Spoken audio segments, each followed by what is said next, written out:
Shalom saudara-saudari yang terkasih dalam Tuhan. Berjumpa kembali bersama saya dalam program Bilik Bincang Iman Katolik. Tema yang saya bawakan pada hari ini adalah kasih sebagai prinsip yang menggerakkan ajaran sosial Gereja Katolik.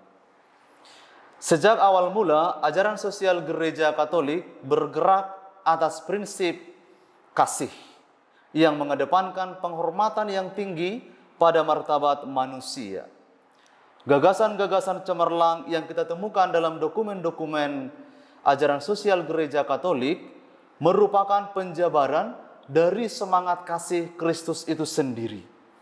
Semangat kasih itu melahirkan 4 prinsip dasar dalam ajaran sosial Gereja Katolik, yaitu prinsip kesejahteraan umum, prinsip pribadi atau martabat manusia, prinsip solidaritas, dan prinsip subsidiaritas. Keempat prinsip ini saling berkaitan dalam kehidupan. Melalui hukum kasih Kristus yang mendorong kita untuk mengasihi Allah dan mengasihi sesama manusia dengan sepenuh hati, kita diwajibkan secara moral untuk menolong sesama, melayani kesejahteraan umum, menolong setiap pribadi untuk hidup bermartabat, menjalani hidup yang sungguh manusiawi, dan melindungi hak-hak asasi setiap golongan dan kelompok. Memang tidak semua orang yang terlibat secara sosial atau politik disebut sebagai orang Kristiani. Tetapi seseorang tidak bisa menyebut dirinya Kristiani jika tidak terlibat secara sosial di tengah hidup bermasyarakat. Tepat sekali perkataan Santo Thomas Aquinas berbunyi demikian: mustahil bagi seseorang menjadi baik tanpa masuk dalam relasi dengan kesejahteraan umum. Mengasihi seseorang itu berarti menginginkan kesejahteraan bagi orang itu dan menempuh langkah-langkah yang tepat untuk memeliharanya. Saudara-saudari yang terkasih, dalam kitab suci kita mendengar Yesus bersabda, "Perlakukanlah orang lain sedemikian rupa sebagaimana kamu diperlakukan oleh mereka." Engkau harus mengasihi sesamamu seperti dirimu sendiri. Dan seperti aku telah mengasihi kalian, maka kasihilah satu sama lain.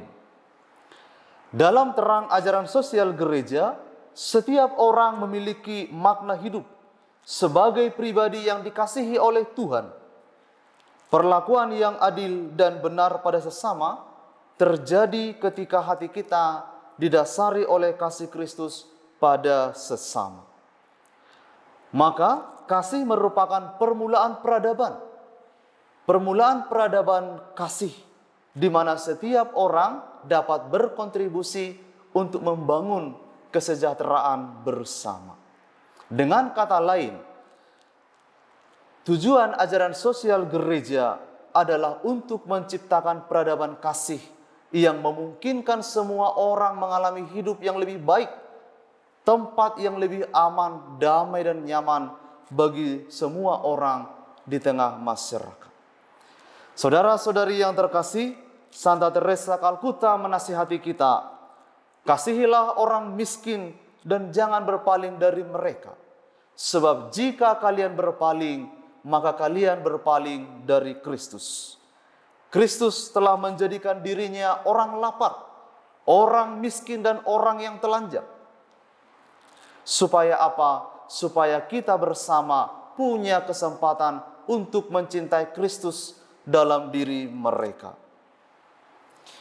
Ajaran sosial Gereja Katolik akan terus memancarkan sinar harapannya di tengah dunia ini, jika kita mau bersama-sama terus-menerus berpihak pada sesama kita yang kecil, yang miskin, yang lemah, dan menderita. Bersikap apatis, menutup diri pada realitas kemiskinan dan penderitaan, tidak akan membuat hidup kita lebih baik daripada jika kita terlibat dan berbagi hidup dengan murah hati di tengah hidup bermasyarakat. Saudara-saudari yang terkasih, kegembiraan dan harapan, duka dan kecemasan orang-orang zaman ini, terutama mereka yang miskin dan menderita, adalah juga kegembiraan dan harapan kita, duka dan kecemasan kita sebagai murid-murid Kristus. Maka mari kita terus-menerus menumbuhkan semangat kasih dalam kehidupan kita, sehingga semakin banyak orang boleh mengalami kesejahteraan dalam hidupnya. Tuhan